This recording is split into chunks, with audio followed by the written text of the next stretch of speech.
ब्रह्मा वरुणेन्द्ररुद्रमरुतस्तुन्वन्ति दिव्यैस्तवैः वेदैः साङ्गपदक्रमोपनिषदैः गायन्ति यं सामगाः ध्यानावस्थिततद्गतेन मनसा पश्यन्ति यं योगिनो यस्यान्तन्न विदुःसुरासुरगणा देवाय तस्मै नमः।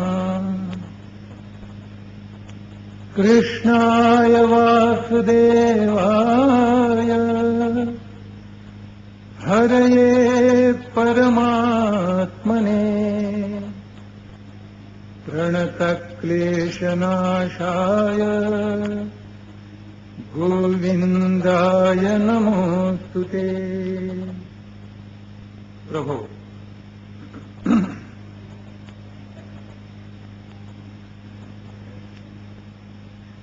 ज्यांच्या समर्थ आणि सशक्त कराने आपल्या हिंदू राष्ट्राला वारंवार सावरलं, त्या वीरवर स्वातंत्र्यवीर सावरकरांच्या अलौकिक चरित्राला आपल्या विशुद्ध हृदयामध्ये धारण करण्यासाठी,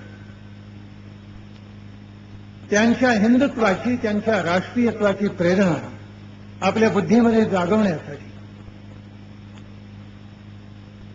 नवभारताचं स्वप्न आपल्या हृदयामध्ये, आपल्या चित्तामध्ये पुन्हा एकदा रंगवण्यासाठी, स्वातंत्र्यवीरांसारखा त्यागमय कर्मयोग आपल्या हातून घडावा असा शुभ संकल्प आपल्या मनात जागवण्यासाठी, बलाढ्य हिंद राष्ट्राला निर्माण करण्यासाठी, आणि म्हणूनच या सरस्वतीच्या प्रांगणामध्ये उपस्थित असलेले सर्व राष्ट्रभक्त, सावरकर भक्त भगिनी आणि बांधव, आजचे विशेष मान्यवर अतिथी, आदित्य प्रतिष्ठानचे आणि युवादित्यचे सर्व कार्यकर्ते आणि हिंदू राष्ट्राचं स्वप्न पुन्हा एकदा आपल्या अंतःकरणामध्ये, बुद्धीमध्ये प्रज्वलित करण्यासाठी प्रतिदिनी इथे येणारे महाविद्यालयीन तरुण आणि तरुणी आणि काही मोजकी वानरसेना, 13 वर्षे स्थानबद्धतेत राहून सुद्धा स्वातंत्र्यवीरांनी जे लोकोत्तर कार्य केलं, त्याचा किंचितसा परामर्श आपण कालच्या प्रवचनामध्ये घेतला. स्वातंत्र्यवीरांनी इतिहासाची जी मीमांसा केलेली आहे, की ज्या इतिहासाच्या विश्लेषणावर, इतिहासाच्या प्रेरणेवर त्याचा पिंड घडला, त्याचा आढावा आपण पहिल्या प्रवचनात घेतला. स्वातंत्र्यवीरांचं बालपण, तारुण्य आणि शिक्षण याविषयी काहीच दिग्दर्शन आपण दुसऱ्या प्रवचनामध्ये केलं. तिसऱ्या प्रवचनामध्ये आपण पाहिलं की त्यांनी लंडनवर स्वारी कशी केली आणि त्रिखंडात गाजलेली त्यांची मार्सेलेसची उडी कशी होती, हे आपण तिसऱ्या प्रवचनामध्ये पाहिलं. ब्रिटिश सरकारने त्यांना काळ्या पाण्यावर पाठवून त्यांचा किती अनन्वित हाल आणि त्यांच्यावर किती अनन्वित अत्याचार केले, हे काळजाला घरं पाडणारं ऐतिहासिक सत्य आपण चौथ्या प्रवचनामध्ये पाहिलं. 14 वर्ष सातत्यानं कारागृहामध्ये झिजून, त्यातली 10-11 वर्ष अंदमानला झिजून, पिचून, प्रकृती अतिशय खालावलेली असून सावरकर ज्या वेळेला पुन्हा परत आले, रत्नागिरीला त्यांना, अगोदर अलीपूर नंतर रत्नागिरीला ठेवलं, आणि तरी सुद्धा निर्बंध असताना त्यांनी सामाजिक क्रांती कशी केली त्याचं काहीच दिग्दर्शन आपण 5व्या प्रवचनामध्ये केलं. याची आठवण का दिली आपल्याला? कारण बऱ्याच माणसांना स्मृतीपेक्षा विस्मृतीचं वरदान मोठं असतं, आणि सावरकरांनी म्हणून ठेवलेलं आहे की विस्मृती आहे म्हणून बरं आहे, काही आपल्याला नको असलेल्या गोष्टी मनुष्य विसरत जातं. पण ज्या वेळेला एखाद्या लोकोत्तर महात्म्याचं चरित्र आपण गात असतो, त्यावेळेला ते सानंद श्रद्धेनं, निष्ठेनं आपल्या हृदयामध्ये साठवायचं असतं.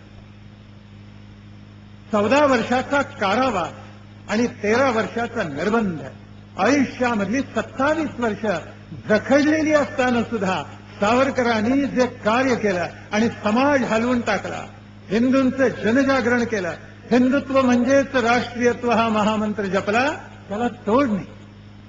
एका जागी मनुष्य आहे, पण त्यांनी अंदमानमध्ये किती प्रयोग केले, रत्नागिरीमध्ये असताना किती प्रयोग केले, हे वाचलं, श्रवण केलं, अनुभवलं की मन आश्चर्यानं थक्क होत. क्रिया सिद्धी सत्वे भवती महताम नोपकरणे अशी म्हण आहे संस्कृत भाषेमध्ये. एखादी क्रिया त्याची सिद्धी केव्हा होते? माणसाजवळ सत्व असले की होते. नोपकरणे, त्याला साधनं प्रबळ आहेत का उणीव आहे साधनांची, याच्यावर कोणत्याही क्रियेची सिद्धी अवलंबून असते. माणसाच्या जवळ सत्व असला आणि तो सत्वगुणी असला, स्वाभिमानी असला, आत्मगौरवी असला, राष्ट्राभिमानी असला की त्याच्या हातून लोकोत्तर कार्य होतात. अभावा सावरकरांना सगळी परिस्थिती अनुकूल आहे, नाही एकही पाऊल अनुकूल नाही. संपूर्ण प्रतिकूलता आयुष्यभर वाट्याला आली सावरकरांच्या.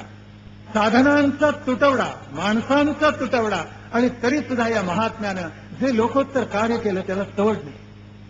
13 वर्षामध्ये रत्नागिरीमध्ये राहून जातीय तेढ मोडायचा जो प्रयत्न सावरकरांनी केला तो सर्वार्थाने लोकोत्तर होता. तुम्ही आम्ही सकल बंधू हे एवढ्यासाठीच सांगितलं की सगळ्या हिंदूंनी परस्परांशी बंधुत्वाची भावना निर्माण केली पाहिजे.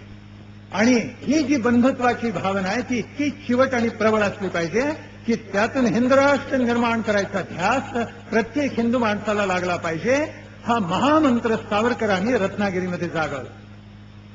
रत्नागिरीमधलं त्यांचं जीवन सुखाचं नव्हतं, कारण ब्रिटिश सरकार त्यांच्या मागे लागलेलंच होतं. आणि नुसतं मागे लागलेलं होतं असं नव्हे, पुन्हा वर धमकी दिलेली होती की पहा बरं, काही वेडवाकडं कराल तर तुमच्या शिक्षेमधली अजून 37-38 वर्ष काळ्या पाण्याची शिल्लक आहेत, तुम्हाला पुन्हा एकदा अंदमानला पाठवू, असं सावरकरांना पुन्हा एकदा धमकीचं पत्र ब्रिटिश सरकारने दिलेलं होतं.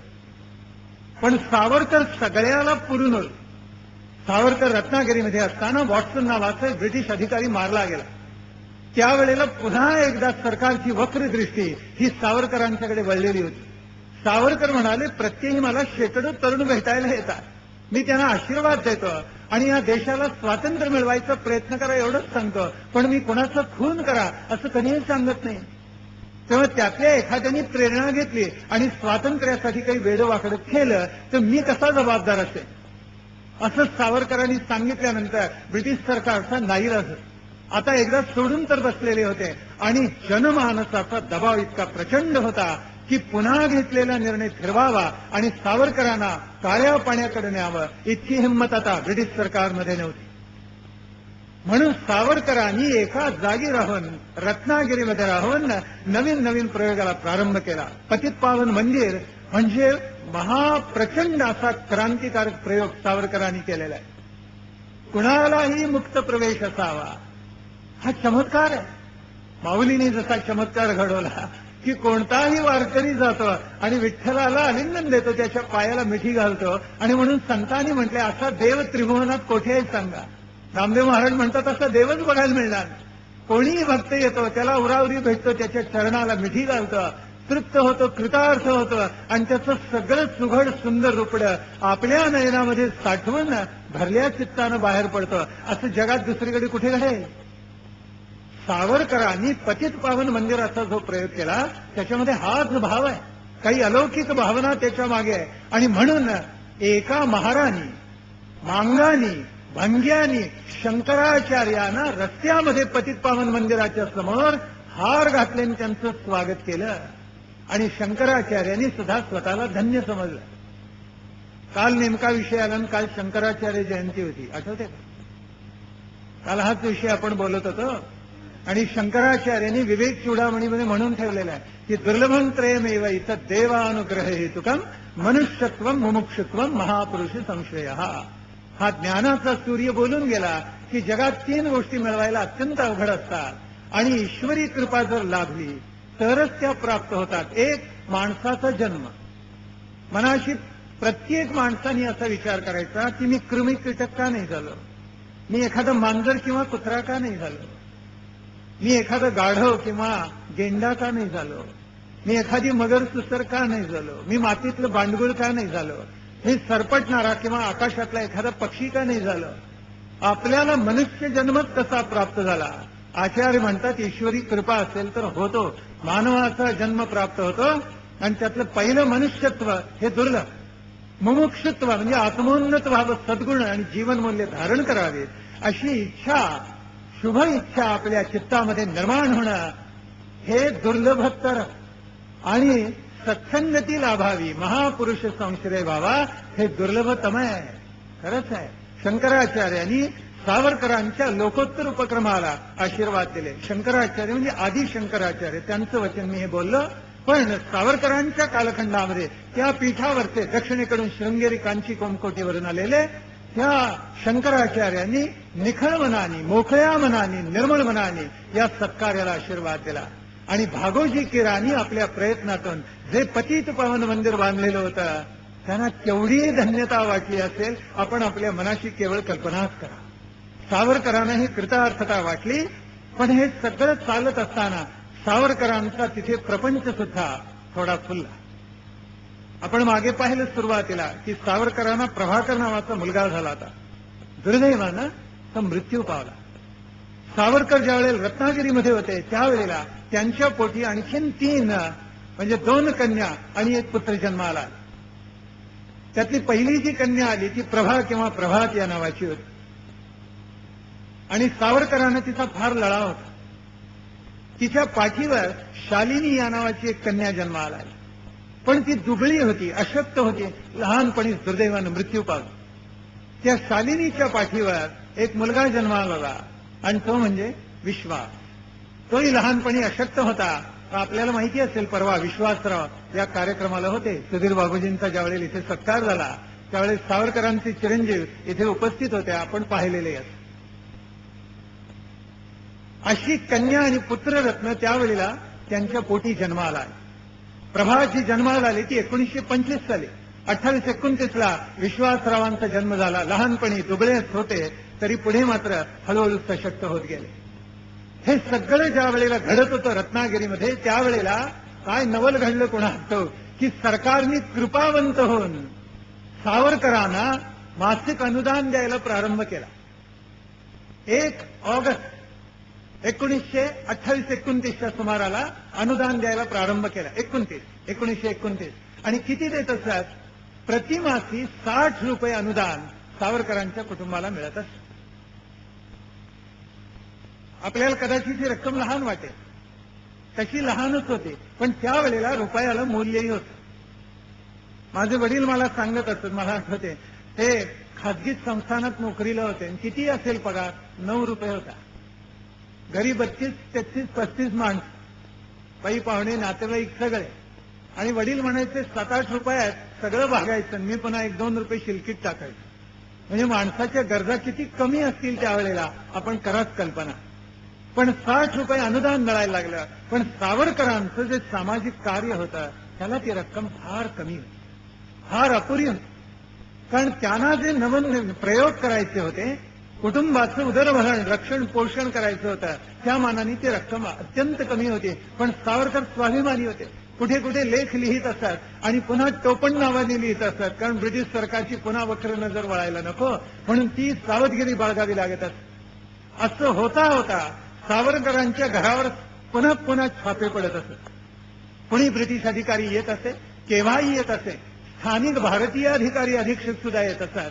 जिल्हा दंडाधिकारी येत असतात, पोलीस अधीक्षक येत असतात आणि सावरकरांच्या घराची पुन्हा पुन्हा झडती घेत असतात. मध्ये तर एक प्रसंग असा बाका आला की भगतसिंगांनी 1857चं स्वातंत्र्य समाज या ग्रंथाच्या, ज्या ग्रंथावर ब्रिटिश सरकारने बंदी घातलेली होती, या ग्रंथाच्या 2 सहस्त्र प्रती छापल्या.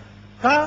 तर त्यांनी जो क्रांतिकारी पक्ष स्थापन केलेला होता त्याला आर्थिक मदत मिळावी या भावनेनं भगतसिंगांनी 2 सहस्त्र प्रती 1857च्या स्वातंत्र्य समराच्या छापल्या. आणि कृतज्ञता व्यक्त करावी म्हणून त्यातल्या पहिल्या 2 प्रती त्यांनी नाशिकला सावरकरांच्याकडे पाठवून दिल्या त्या. आणि आश्चर्य असं की ज्या दिवशी छापा पडला पोलिसांचा त्याच्या आदल्या दिवसपर्यंत त्या 2 प्रती तात्यारावांच्या हातीच होत्या. का योगाला आदल्या दिवशी संध्याकाळी त्यांनी आपल्या सन्मित्राला त्या देऊन टाकल्या. त्या स्वीकारणं हे सुद्धा अग्निदिव्य होतं. कारण कोणाच्या घरामध्ये त्याची प्रत पाहिली, मिळाली तर पोलीस लगेच त्याला उचलून तुरुंगामध्ये टाकत असतात. कारण हा ब्रिटिश विरोधी कट आहे असं ते मानत असतात. आदल्या दिवशी संध्याकाळी तात्यारावांनी त्या देऊन टाकलेल्या होत्या. पोलिसांनी छापा घातला, सगळं घर ढुंडाळलं, काही सापडलं नाही. तेव्हा आमची निराशा झाली. असं म्हणून ते पोलीस अधीक्षक बाहेर पडायला लागले. त्यावेळेस तात्याराव म्हणाले, जरा थांबा. आणि तात्यारावांनी त्यांना काय सांगावं, ते म्हणाले, तुम्हाला माहिती नाहीये पण सांगतो की स्कॉटलंड यार्डची मी 2 हात केलेले आहेत. हे कदापि विसरू नका. स्कॉटलंड यार्ड गुन्हे शोधून काढणारी जगातली सर्वोत्तम संस्था मानली जाते, लंडन मधली, आपल्याला माहिती आहे. तर तात्याराव म्हणाले की स्कॉटलंड यार्डची मी 2 हात केलेत आणि त्यांच्यावरही मात केलेली आहे, कदापि विसरू नका. तेव्हा ते खजुलून पोलीस अधीक्षक बाहेर पडले. एकदा तर इतका बाका प्रसंग आलेला होता की भगतसिंगांच्यावरची कविता, पोवाडा स्वातंत्र्यवीर सावरकर लिहित बसलेले होते आणि एक जळजळीत लेख त्यांनी लिहिलेला होता आणि समोर वही जे बाढ होता त्याच्यामध्ये तो लेख होता. आणि एवढ्यात पोलीस अधिकारी आले आणि सगळ्या घराच्या झडतीला प्रारंभ झाला. हे अग्निदिव्य होतं. वाटेल त्या वेळेला ब्रिटिशांनी चेतवलेले पोलीस येत असत आणि सावरकरांच्या घराची झडती घेत असत. आता सावरकरांच्या हातामध्ये तो काव्याचा कागद आहे, त्या बाढामध्ये लिहिलेला एक ज्वलंत लेख आहे आणि सगळं घर धुंडाळलं जाते. पंचनामा चाललाय. त्या अधिकाऱ्याला हातामध्ये कागद आहे, लिहायला लागला. कदाचित लेखणी धरणी नीट उठेना, खाली काहीतरी घ्यायला पाहिजे. तात्याराव इतके चतुर, त्यांनी ते जे बाढ होतं तेच त्यांना खाली धरायला दिलं आणि त्या अधिकाऱ्याने ते बाढ हातामध्ये घेतलं, त्याच्यावर आपला कागद ठेवला आणि त्याच्यावर तो पंचनामा स्वरूपामध्ये नोंदी करायला लागला. त्याच्या मनात सुद्धा आलं नाही की आपल्या हाताखाली तात्यारावनी जे बाढ दिले ते जरा उघडून बघावं. वारणेच्या खोऱ्यामध्ये आमचा वाघ होऊन गेला ना, त्यांनी ब्रिटिशांना अशा हातावर तुरी दिलेल्या होत्या. त्या वारणेच्या वाघाची आई मृत्यू पावली. त्यावेळेला सैनिक म्हणाले, हा नक्कीच सापडणार आहे, क्रांतिकारकांना मदत करतो काय, आपल्या विरुद्ध झुंजतो काय, असं म्हणून आई मृत्यू पावल्यावर तरी हा येईलच की नाही म्हणून सगळेजण बंदुका रोखून बसले त्या. आणि तो खरंच तिथे आला. आल्याबरोबर अधीक्षक म्हणाला, आता आम्ही तुला कैद करतो. तर तो म्हणाला, काही हरकत नाही, मला कैद करा, पण मला आईचं एकदा अंत्यदर्शन घेऊ दे, तोपर्यंत कोणी पाऊल टाकू नका. तर अधिकारी म्हटलं, जाऊन कुठे जातो, एवढं झोपडं तर आहे. हा आत गेला दर्शन घ्यायला वारणेचा आणि पोलीस इतके खुशीत होते, आता जातो कुठे, सापळ्यामध्ये हा बरोबर अडकला अशी त्यांची भावना झालेली होती. 5 मिनिटं गेली आणि किर्डीवरून आईचं प्रेत बाहेर काढलं. खाली मान घालून सगळेजण बाहेर पडले आणि शेवटी सगळे बाहेर पडल्यानंतर बाहेरून पोलीस अधीक्षकांनी गर्जना केली आणि सांगितलं, आता कुठे जातोस, आमच्या तावडीतच आहेस ना. आणि हातात बंदुका घेतलेले सगळे आत घुसले आणि त्यांना धक्का बसला, कारण आईचं प्रेत तिथेच होतं. हा तिरडीवरून निसटला होता. अशी हुशार माणसं क्रांतिकारकामध्ये होती, आमच्या निसंशय होती. सावरकरांनी ते बाढच दिलं आणि त्याच्या लक्षात सुद्धा आलं नाही. आणि सावरकरांच्या हातामध्ये तो कागद होता. भगतसिंगावरचं काव्य लिहित होते. कदाचित पाहिलं असतं तर पुन्हा तुरुंगामध्ये जावं लागलं असतं, पण की घेतले व्रतन हे आम्ही अंधतेने, हे अग्निदिव्य आहे हे माहीतच होतं. आणि पदोपदी आपल्याला अग्निदिव्याचा सामना करावा लागणार हे सावरकरांनी ओळखलेलं होतं. आता असे अनेक प्रसंग सावरकरांनी पचवले आणि मग सगळीकडून जसं सावरकरांना बंदीतून मुक्तता करावी काळ्या पाण्यावरून, असा एक प्रवाह या देशामध्ये निर्माण झालेला होता. तसा प्रवाह पुन्हा भारतवर्षामध्ये निर्माण झाला, महाराष्ट्रामध्ये निर्माण झाला आणि सावरकरांच्यावर जे निर्बंध घातले आणि त्यांना स्थानबद्ध केले, त्यांची मुक्तता करावी अशी मागणी करायला सगळीकडून प्रारंभ झाला. अनेक माणसं आग्रहाने म्हणतायत, सावरकरांना सोडा, सावरकरांना सोडा. ब्रिटिश सरकार नाही नाही म्हणत होतं, निर्बंध तर घातलेले होते, पण जनमानसाचा रेटा इतका प्रचंड होता की हळूहळू सरकारला मान चुकवावी लागलेली आहे. सावरकरांनी लोकोत्तर कार्य रत्नागिरीत केलं, त्याच्यावर कुठे त्यांना बोटही ठेवता आलेलं नव्हतं आणि सावरकर राजकारणात पडलेले नाहीयेत, याला त्यांना मान्यता द्यावी लागलेली होती. त्यामुळे आता सावरकरांची निर्बंधातून सुद्धा मुक्तता होणार आणि स्थानबद्धतेतून सावरकर बाहेर पडणार हे जवळजवळ ठरून गेलेलं होतं. एक एक दिवस पुढे जायला लागला आणि मुंबईमध्ये, पुण्यामध्ये सावरकरांची मुक्तता करावी म्हणून असंख्य सह्या घेण्या प्रारंभ झाला. लक्षावधी सह्या घेतलेल्या की सरकारकडे विनंतीपत्र पाठवा आणि सावरकरांची मुक्तता या लक्षावधी सह्यांच्यामुळे झाली पाहिजे, असा जनप्रवाह हा ब्रिटिश सत्ताधीशांच्या पर्यंत पोहोचवण्यात आला. अनेकांनी सह्या केल्या, 2 व्यक्तींनी त्याच्यावर सह्या केल्या नाही. आपल्याला माहिती आहे की रत्नागिरीमध्ये सावरकर आले आणि सावरकर आणि गांधी यांची भेट झालेली होती. ज्या वेळेला हा निर्बंध उठवावा म्हणून सह्यांच्या मोहिमेला स्वाक्षऱ्या घ्यायला प्रारंभ झाला, स्वाक्षऱ्यांची मोहीम, त्यावेळेला काही मंडळी गांधींना भेटायला गेलेली होती. गांधींना भेटायला गेलेले असताना गांधींनी जो प्रश्न विचारला तो इतका अनाकलनीय होता. गांधींनी काय ते म्हणाले, कोण होय हे सावरकर? ज्या सावरकरांची त्यांनी रत्नागिरीमध्ये भेट घेतलेली होती, ज्या दोघा लोकोत्तर व्यक्तिमत्वामध्ये संवाद झालेला होता, आपले ठोस विचार सावरकरांनी गांधींच्या कानावर घातलेले होते, त्या सावरकरांच्या विषयी गांधी म्हणाले, कोण होय सावरकर? आणि हेच विनंती पत्र कुणाकडे गेलं तर जवाहरलाल नेहरूंच्याकडे गेलेलं होतं. तेव्हा अहिंसेच्या त्या उपासकानं तो कागद हातामध्ये घेऊन त्याच्या चिंध्या चिंध्या केल्या. आपल्या मनामध्ये असलेला हिंसेचा भाव जवाहरलाल नेहरूंनी सगळ्या त्या विनंती पत्रावर काढला आणि फाडून त्याचे तुकडे करून फेकून दिले. काय वाटेल ते झालं, तरी सावरकरांची त्या निर्बंधातून मुक्तता होणं ही नियतीनं काळाच्या उदरात लिहिलेली वेग होती. आणि त्याच्याप्रमाणे 1937 साली सावरकरांच्यावरचे सगळे निर्बंध उठवण्यात आले आणि सगळ्या भारताला आनंद झाला. आनंद कुणी व्यक्त केला नाही तर एक गांधी आणि दुसरी जवाहरलाल नेहरू. कारण ते सदैव सावरकरांना आपले प्रतिस्पर्धी मानत असत. असं खरं तर नव्हतं, कारण त्यावेळेला सावरकर मुक्तता झाल्यानंतर हिंदू महासभेतही नव्हते आणि काँग्रेसमध्येही नव्हते. त्यांना प्रतिस्पर्धी मानायचं कारणच नव्हतं. खरं तर आश्चर्यच करण्यासारखं आहे. पण त्यांना प्रतिस्पर्धीच एकदा मानल्यानंतर मनुष्य तसंच वागायला लागतं आणि गांधी नेहरू तर त्यांना मनापासून प्रतिस्पर्धी मानत असत. 1962ला चीनचं आक्रमण झालं आणि नाईलाजानं सर्व आपल्या संघटना, सर्व पक्ष यांना दिल्लीमध्ये एकत्र करण्यात आलं की काय उपाय योजावा बरं. 1965लाही तसं झालं, 62लाही तसंच झालं. आणि गंमत अशी झाली की 62ला नेहरूंच्यावर इतका भडीमार झाला प्रश्नांचा आणि कुणीतरी सारखं विचारायला लागलं की तुमची सेना काय करत होती, तुमची सेना झोपा काढत होती का, तुमच्या सेनेने काय केलं, तुमच्या सेनेने कोणता पराक्रम केला. आणि हे सगळं ऐकत असताना सर्व संघटनांच्या नेतृत्वाला बोलवण्यात आलेलं होतं आणि गोळवलकर गुरुजी त्याला उपस्थित होते दिल्लीमध्ये. त्यांनी 2-3 वेळेला ऐकलं आणि त्या गृहस्थाला ते थांबवून म्हणाले की आपण काय बोलतात मगापासून, तुमची सेना काय म्हणतात, आपली सेना म्हणा. ही काय केवळ सत्ताधाऱ्यांची सेना नाही आहे, अवघ्या भारतवर्षाची सेना आहे, म्हणून आपली सेना म्हणा.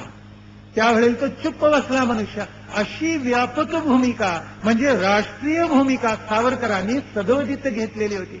काही जणांना ती घेता आली नाही. हे या राष्ट्राचं दुर्दैव आहे. मुंबईला आरे कॉलनीमध्ये गायींची इतकी उत्तम व्यवस्था ठेवली जाते. माणसाला काय स्वच्छ ठेवतील इतक्या गायी स्वच्छ ठेवल्या जातात. आणि मग काही माणसं भेटायला जातात, भेट द्यायला जातात. तिथे काय सुंदर व्यवस्था आहे, किती स्वच्छ आहे सगळं हा परिसर, गायी किती स्वच्छ आहेत, किती भरभरून दूध देतात. तर एक समाजवादी गृहस्थ तिथे गेले आणि त्यांना इतका संताप आला. ते म्हणाले भारतामध्ये माणसानं खायला अन्न नाही आणि खायला अन्न नसताना या गायींची बडदास्त काय ठेवतात बघा म्हणाले.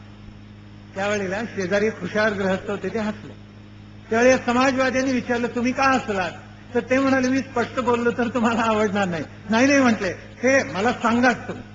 त्यावेळी शेजारचे गृहस्थ म्हणाले तुमचा ईश्वरावर विश्वास नाही, पण समजा तुम्हाला ईश्वर प्रसन्न झाला आणि त्याने तुम्हाला असं विचारलं की उपाशी राहून तुम्हाला माणूस व्हायचे का सुखसोयी सहित तुम्हाला इथे गाय व्हायचे, तर तुम्ही कोण व्हाल पुढल्या जन्मात.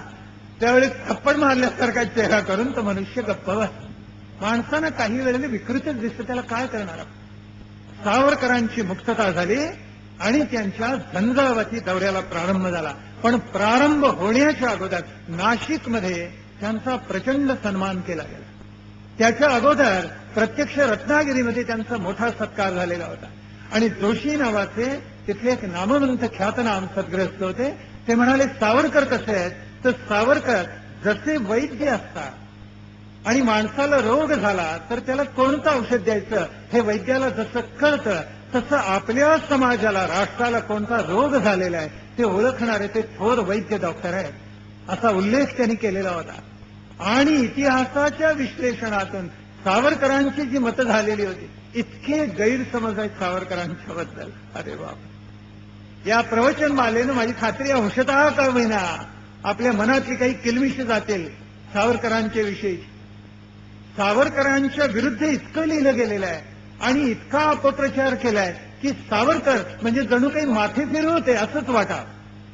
पुढे श्रीनिवास शास्त्रींची सावरकरांची भेट झालेली होती आणि ती भेट झाली आणि श्रीनिवास शास्त्री जागतिक कीर्तीचे विद्वान, आपला सगळा वैदिक वाङ्मयापासून इतिहास ज्यांनी ग्रथित केला आणि ज्यांना दिल्लीमध्ये प्रचंड मान असे, आंतरराष्ट्रीय ख्यातीचे विद्वान महापंडित म्हणून ज्यांचा गौरव झाला, त्यांनी आपल्या आठवणीत येऊन ठेवले की या देशामध्ये इतका अपप्रचार झाला की मला नेहमी वाटत असे की सावरकर म्हणजे महाकर्कट, महादुष्ट, महाखडूस, वाईट वागणारे, महाकोपिष्ट असेच असले पाहिजे. माझी ज्या वेळेला त्यांची भेट झाली त्यावेळेला ते मला इतके सन्मानपूर्वक भेटले. त्यांची मतं ठाम होती पण त्यांची भाषा इतकी रुजू होती की मला सुद्धा इतके चांगले शब्द उपयोजिता आले नाहीत, अशी नोंद श्रीनिवास शास्त्रींनी करून ठेवली आहे. सावरकरांचं व्यक्तिमत्व हे डागाळायला जी प्रचार माध्यम आहेत त्यांनी फार मोठा हातभार लावला. हे स्वातंत्र्यपूर्व कालखंडामध्ये श्रीनिवास शास्त्रींनी लिहून ठेवलेलं आहे. आपण आपल्या मनाशी फक्त ही धारणा करा की या कालखंडातून किती भर पडत गेली असेल. सावरकरांचा सत्कार झाला रत्नागिरीमध्ये आणि मग सावरकरांचा झंझावाती दौरा सुरू झाला. सावरकर बाहेर पडले, मुंबईमध्ये आलेले होते आणि बोरीबंदर पासून गोरेगावपर्यंत, गिरगावपर्यंत त्यांची प्रचंड मिरवणूक काढण्यात आलेली होती. सावरकरांची फुलं उधळली गेली त्यांच्या मस्तकावर.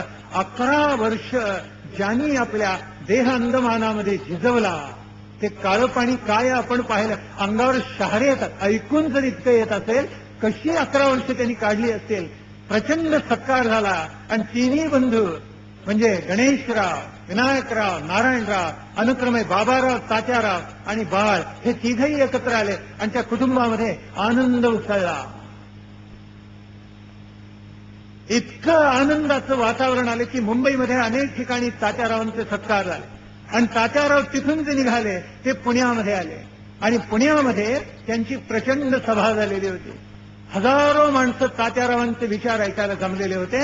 त्यावेळेला हिंदुत्व हेच राष्ट्रीयत्व कसं आहे हा सिद्धांत त्यांनी प्रस्थापित केलेला होता आणि तिथून तात्याराव बाहेर पडले. नाशिकला त्यांचा फार मोठा सन्मान आणि सत्कार झाला. त्यावेळेला नाशिकमध्ये एक जॅक्सन गार्डन या नावाची जागा होती, बाग होते. त्यावेळेला तात्याराव म्हणाले की सगळी नावं बदलली पाहिजे, तेव्हा आता याला कान्हेरे उद्यान असं नाव द्या, कारण जॅक्सनला कान्हेरेने मारलेलं होतं आणि म्हणून कान्हेरे उद्यान नाव द्या अशी सूचना केली. कालांतरांची मान्य सुद्धा झाली. नाशिकमधल्या आपल्या जुन्या जाणत्या मित्रांना भेटताना सावरकरांना केवढा आनंद झाला असेल आपण मनाशी कल्पनाच करा.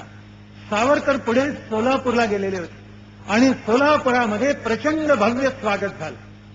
पण काही माणसं स्वतःचं नाक कापून का होईना अपशकुन करणारी असतात. तसेच तिथे सोलापूरमध्ये काँग्रेसचे गृहस्थ होते, त्यांचं होतं नाव रामकृष्ण जाजू. त्यांना सावरकरांच्या विषयी पराकोटीचा द्वेष होता आणि म्हणून त्यांनी असं ठरवलं की सावरकरांनी इथे येताच कामा नये. प्रचंड विरोध केला. ते आणि अन्य जे काँग्रेसजन होते त्यांनी सांगितलं की सोलापुरामध्ये आम्ही सावरकरांना पाऊल टाकून देणार नाही. खरं तर स्वातंत्र्यासाठी, राष्ट्रासाठी इतके लखलखी तर्कशुद्ध विचार असणाऱ्या महात्म्याचं त्यांनी प्रेमाने स्वागत करायला हवं. नाही, सावरकरांना आम्ही सोलापूरमध्ये पाऊल ठेवू देणार नाही असा त्यांनी जणू विडाच उचलला होता. इतकं झालं असतं तरी ठीक होतं. वृत्तपत्रामध्ये त्यांनी लिहिलं आणि रामकृष्ण अर्जुनची मजल इतकी गेली की शेवटी त्यांनी लिहिलं की सावरकर जर इथे येतील सोलापूरमध्ये तर आम्ही त्यांना गाढवावर बसतो. रामकृष्ण जाजू काँग्रेसचे प्रमुख होते तिथले आणि त्यांचे हे उद्गार माणसं किती टोकाला जातात, नवल वाटतं खरं. जे विषाचं बीज सर्व ब्रिटिशांनी रुजवलं त्याची विषवेल इतकी मोठी आली की आमची माणसं आपापसात तशी भांडत बसली. सगळी एकत्र आली असती तर किती चांगलं झालं असतं. या देशाला केव्हा स्वातंत्र्य मिळालं असतं, आणि नुसतं स्वातंत्र्य मिळालं असतं असं नाही, लवकर मिळालं असतं, आणि एकत्वाची एक संघपणाची भूमिका आमच्या हिंदूंच्या मनामध्ये नित्य जागली असती. आता किती भेद आहेत, किती माणसं आपापसात लढतायत. रामकृष्ण जाजू तेच बोलून गेले, सावरकर येऊ देत तरी गाढवावर बसतो, म्हणजे गाढवावरून झेंड काढू अशी धमकी आहे. पुढे आचार्य यात्रेनी त्यांची षष्ठी केली रामकृष्ण जाजूंची.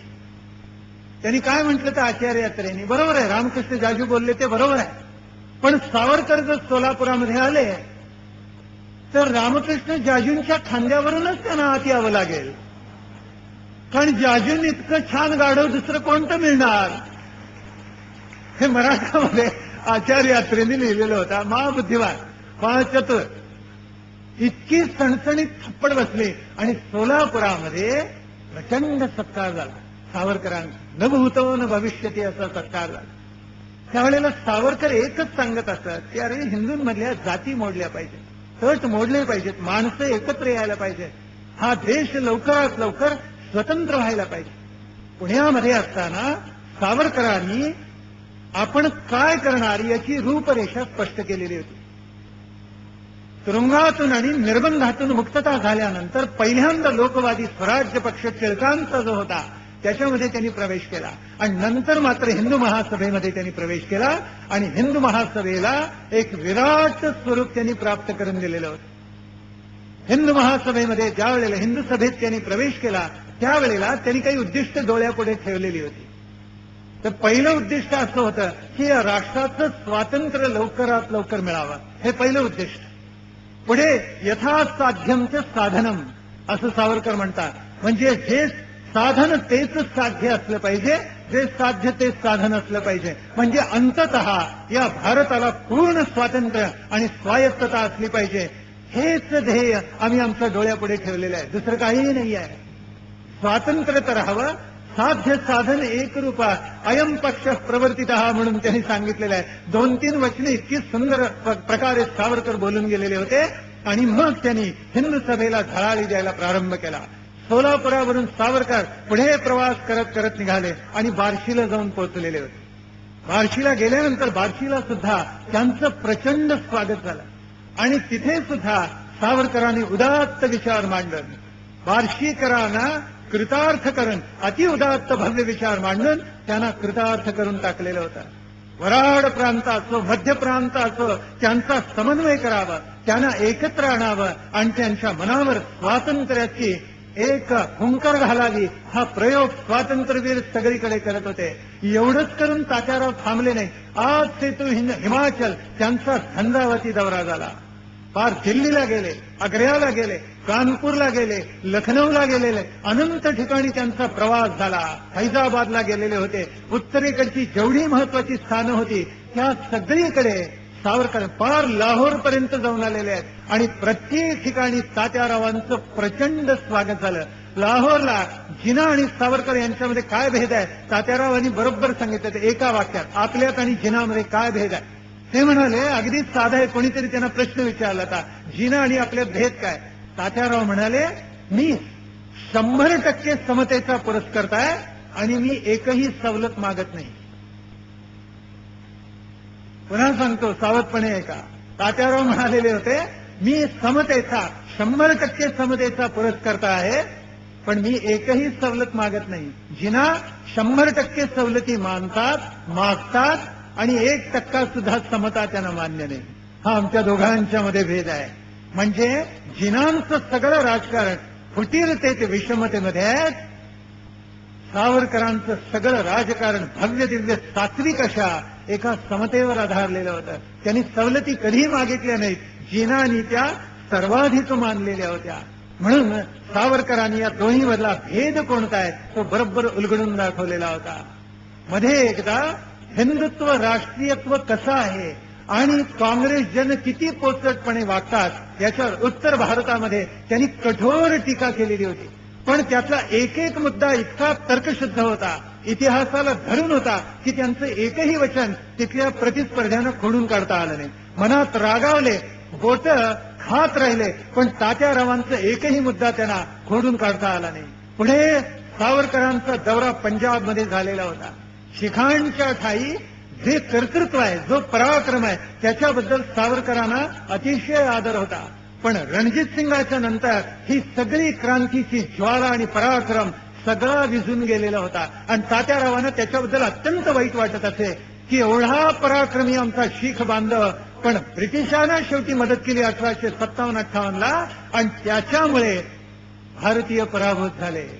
ज्या वेळेला कानपूर, बिठर, तरखारी, ग्वाल्हेर या ठिकाणी उठाव झालेला होता अगदी दिल्लीपर्यंत, त्यावेळेला पंजाबमध्ये शिखांनी जर हातात शस्त्र धारण केलं असतं तर ब्रिटिशांना भारत सोडून जावं लागलं असतं, अशी नोंद स्वातंत्र्यवीर सावरकरांनी केली. पंजाबमध्ये अनेक ठिकाणी त्यांचा सत्कार झाला.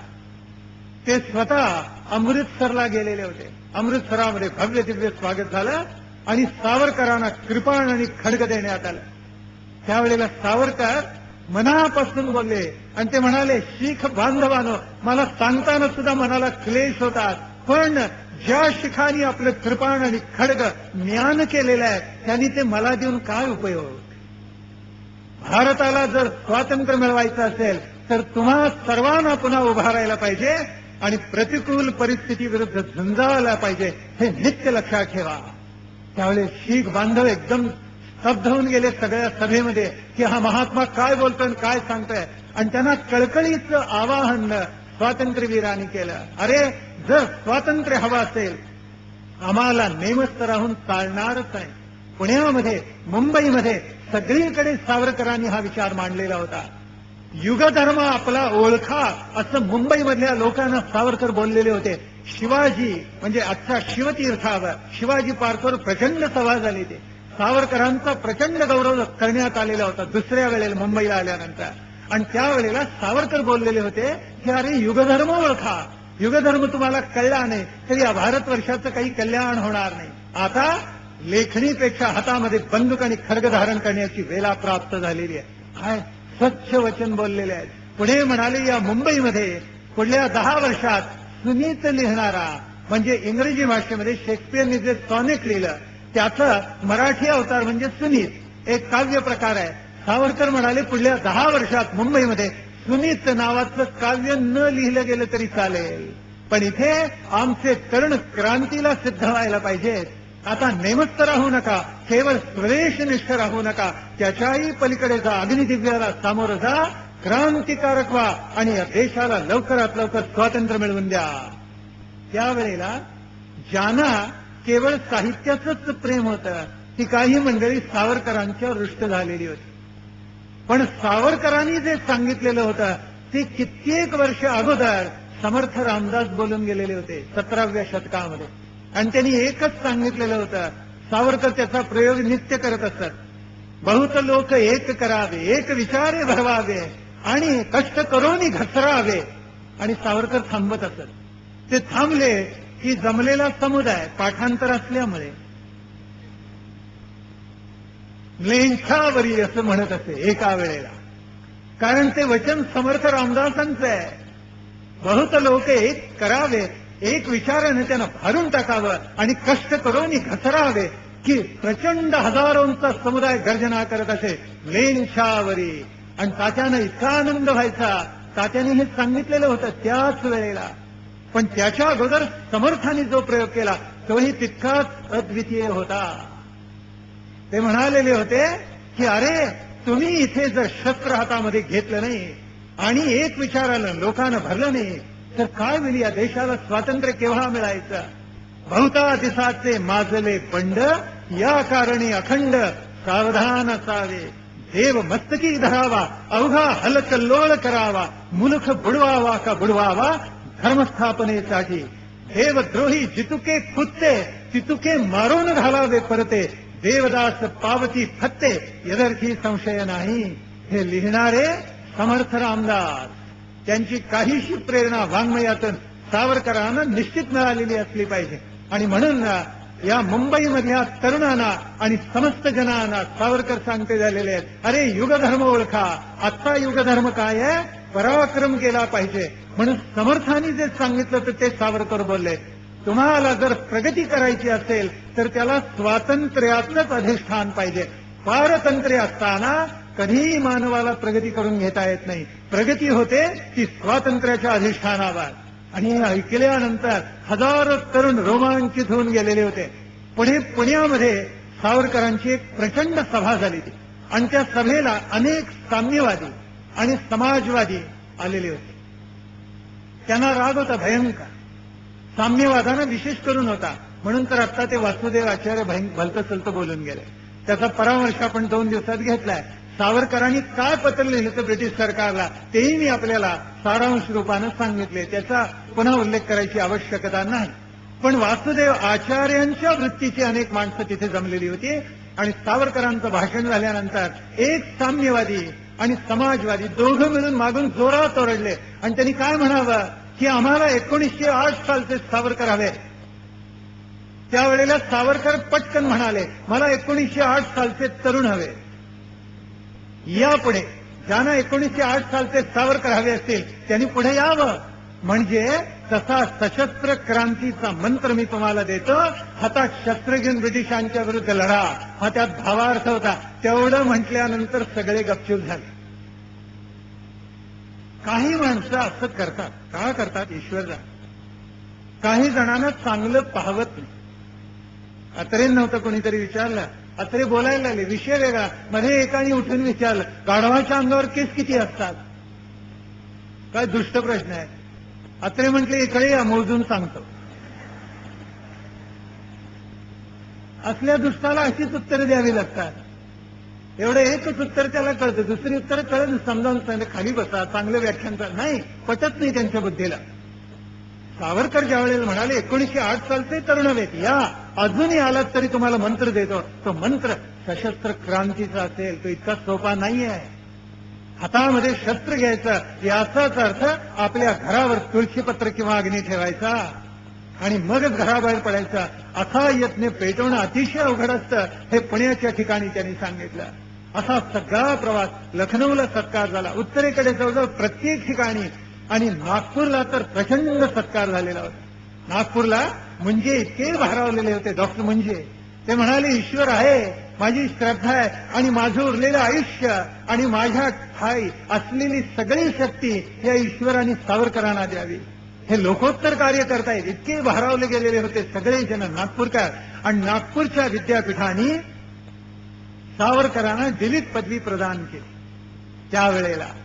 आणि इतके प्रसन्न होते नागपूरकर, मनामध्ये सहज तुलना येते मुंबई विद्यापीठ आणि नागपूर. त्या कालखंडामध्ये स्वातंत्र्यवीर सावरकर तुरुंगातून सुटून आल्यानंतर, त्यांच्यावरचा निर्बंध उठल्यानंतर मुंबई विद्यापीठाला आपली चूक दुरुस्त करता आली असती. आपल्याला माहिती आहे की बीएची पदवी 1914 साली सावरकर ज्यावेळेला तुरुंगामध्ये होते त्यावेळेला त्यांची बीएची पदवी ही मुंबई विद्यापीठाने काढून घेतलेली होती. आता डिलीट पदवी नागपूर विद्यापीठ देते. आता तरी चूक दुरुस्त करावी, पण मुंबई विद्यापीठाला हे कधी सुचलंच नाही की आपण ठराव इथे संमत करून घ्यावा आणि स्वातंत्र्यवीरांची पदवी बीएची त्यांना पुन्हा सन्मानपूर्वक प्रदान करावी. हे काही आलं नाही लक्षामध्ये. पण नागपूरकरांनी मात्र भव्य दिव्य त्यांना असा त्यांचा सत्कार केला. पुढे सावरकर सदनामध्ये सावरकर येऊन राहायला लागले. शिवाजी पार्कच्या जवळ आहे, अनेकांनी ते पाहिलं असेल. तिथे मनोभावे नमस्कारही केला असेल, कारण एक लोकोत्तर महात्मा इथे वास्तव्याला होता. एका व्यापाऱ्याच्या मध्यस्थीनं त्यांना दूरभाषी मिळाला. जमनादास तर इतके प्रसन्न झालेले होते त्यांच्यावर की त्यांनी एकच केलं, सावरकरांच्या दिमतीला एक मोटार देऊन टाकली. सावरकर म्हणाले, कशाला पाहिजे, युद्ध संपल्यावर त्यांनी ती विकून टाकली. ती इतके निस्पृह होते. पण त्यांना आता सुविधा मिळाल्या आणि जणू काही भारतवर्षाचं एक महत्वाचं केंद्र तिथे निर्माण झालं. यावेळेला दक्षिणेकडे काही विलक्षण प्रकार घडायला लागलेला होता. निजाम हा अत्यंत माजलेला होता आणि अनेक हिंदूंच्या मानेवर पाय देऊन उभा होता. ही लोकसंख्या 90% हिंदूंची, पण त्यांना 10% नोकरी आणि 10% मुसलमान, पण त्यांना 90% नोकरी. असा प्रयोग हैदराबादच्या निजामाने केलेला होता आणि तो सावरकरांना मोडून काढायचा होता. तेव्हा याच्यासाठी सावरकरांनी जनजागरण करायला प्रारंभ केल्याबरोबर ताबडतोब गांधीनं त्यांचा इतका प्रेम दाटलं कोणाबद्दल? निजामाबद्दल. आणि ते म्हणाले सावरकर काहीही करत, पण त्यांनी काय शब्द वापरलेत पहा. ते म्हणाले हिज हायनेस निजामाचं हृदय दुखवेल असं मी काहीही करणार नाही. गांधींची विचारधाराच कळत नाही. जी माणसं परराष्ट्रातून आलेली आहेत, आमच्या समाजाला पिळतायत, आमच्या समाजाचे गळे कापतायत, सक्तीनं धर्मांतर घडवून आणतायत, त्यांच्याबद्दल त्यांना विशेष प्रेम. आणि हिंदूवासियांच्याबद्दल प्रेम कमी असं का असावं? सावरकरांनी त्याच्याकडे निर्देश केलाय आणि टोळ्याच्या टोळ्या आपल्या पाठवून दिल्या आणि इतका दबाव आणला शेवटी निजामावर की निजामाला 2 पावलं मागं जावं लागलं. आणि निजामाने मान्य केलं आणि 10% नोकऱ्या हिंदूंना होत्या, त्याचं एवढं परिवर्तन झालं, त्याच्या 5 नोकऱ्या निजामाला द्याव्या लागल्या आहेत आणि हैदराबादमध्ये 50% हिंदूंना नोकऱ्या प्राप्त झाल्या. या प्राप्त झाल्या, इतका आनंद देशभर अनेकांना झाला. वाईट वाटलं काँग्रेस जनांना. ते म्हटले एवढ्याच का? अरे एवढ्याच का म्हणजे काय? 10% होते, आता 5 झाल्या ना. आणि त्यांनी म्हटलं बघा सावरकरांना अपयश आलं. अरे 5 नोकऱ्या मिळवून दिल्या त्यांनी हिंदूंना आणि त्यांना अपयश आलं म्हणतात. हा ढोल वाजवायला काँग्रेस जनांनी सुरुवात केली. म्हणजे कसं? पोर विहिरीत पडलं म्हणून आई आक्रोश करते, सगळे काठावरून बघतायत, पोर मरते, पाण्यात बुडते, वाचवा वाचवा. हे सगळेजण शेजाऱ्याला म्हणताय वाचवा. जातोस का? तो त्याच्या शेजाऱ्याला म्हणतोय मारणं उडी. स्वतः कोणी जात नाही. आणि एक जण धाडसी आला, आत उडी टाकली, त्या पोराला बाहेर काढलं. त्यावेळेला आई म्हणाली बाबा रे याची टोपी कुठे आहे? पोर वाचवलं त्याचं काहीच नाही. आणि हे बाकीचे सगळे बघे, हैदराबादचा निजाम हिंदूंना तुडवून काढतोय, आमचं रक्षण करा असं कुठेतरी अस्फुटस्वरात सगळे म्हणतायत. आणि सावरकरांनी एवढं केलं तरी 50%च का म्हणून रडणारी काँग्रेस मंडळी होती. सावरकरांनी हे लोकोत्तर कार्य केलं आणि मग सगळ्या जगातून सावरकरांना भेटायला माणसं यायला लागले. चीनमधून आले, काही शेख आले, तिथे आलेले होते आणि सावरकरांना भेटलेले होते. परदेशातून अनेक माणसं आली, इंग्लंडमधून आली, अमेरिकेमधून आली, युरोपमधून आली, चीनमधून आली, जपानमधून आली. अनेक जण त्यांना भेटलेले होते आणि सावरकरांच्या नावाभोवती एक वलय निर्माण झालेलं होतं. अलीपूरच्या तुरुंगामध्ये एक चीनी तरुण होता आणि त्याचा तर भाव असा झाला होता की कुठलीही गोळी यांना लागणारच नाही, लागली तरी यांना काही होणार नाही. त्यावेळी तो म्हणाला तुम्हाला गोळी लागते का? त्यावेळी सावरकर म्हणाले अहो बंदुकीतून झाडली तर ती मलाही इतरांना लागेल तशी मलाही लागायला पाहिजे. त्यावेळी तो म्हणाला असं कसं, तुम्हाला नाही लागणार, तोच सांगतो उलट. आणि पुढे सावरकरांना म्हणाला आपण किती दिवस समुद्रात पोहत होता? सावरकर म्हणाले अहो नांगर टाकलेलं बंदरामध्ये 10-15 मिनिटं मी पोहलं. तर तो म्हटलं छे छे तुम्ही खोटं सांगताय. सावरकर सांगतायत बरं का. आणि तरी त्यांना पटेना. सावरकरांनी लिहून ठेवले की अशा काहीतरी अफाट कथा निर्माण होत जातात. मी 10-12 मिनिटं त्या सागरामध्ये असेल, कारण किनारा जवळ होता, पण लोकांना वाटतं की दिवसेंदिवस ते पोहोचले. म्हणजे असं माणसं काहीतरी वाढवून सांगतात, त्याच्याबद्दल तात्याराव नाराजी व्यक्त करत असत. ध्यानात घेण्यासारखं आहे. पण अनंत माणसं सावरकरांना भेटून गेली. आता उघड झालेलं होतं की एकीकडे गांधी आणि त्यांचा काँग्रेस पक्ष आणि दुसरीकडे सावरकर आणि त्यांची हिंद महासभा. गांधींचं भाग्य असं की त्या काँग्रेस पक्षाला टिळकांसारख्या लोकोत्तर महात्म्यांनी घडवलेलं होतं. त्याला काही दशकांची परंपरा होती. अनेक लोकोत्तर पुढारी या काँग्रेसला लाभलेले होते. त्यात लाल बाल पाल होते, सुरेंद्रनाथ बॅनर्जींसारखे लोकोत्तर वक्ते त्यांना मिळालेले होते. आणि या सगळ्यांनी काँग्रेसवर काही संस्कार करून ती काँग्रेस वाढवलेली होती. म्हणजे तयार फळ खाण्यासाठी गांधींना हातात मिळालेलं होतं. सावरकरांच्या हातामध्ये हिंदू महासभा जी आली त्याचं काही सामर्थ्यच नव्हतं. जवळजवळची संघटना कुणालाही माहिती नव्हती.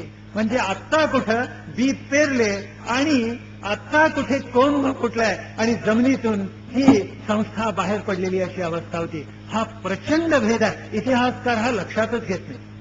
आपण सगळ्यांनी तो लक्षात घेतला पाहिजे.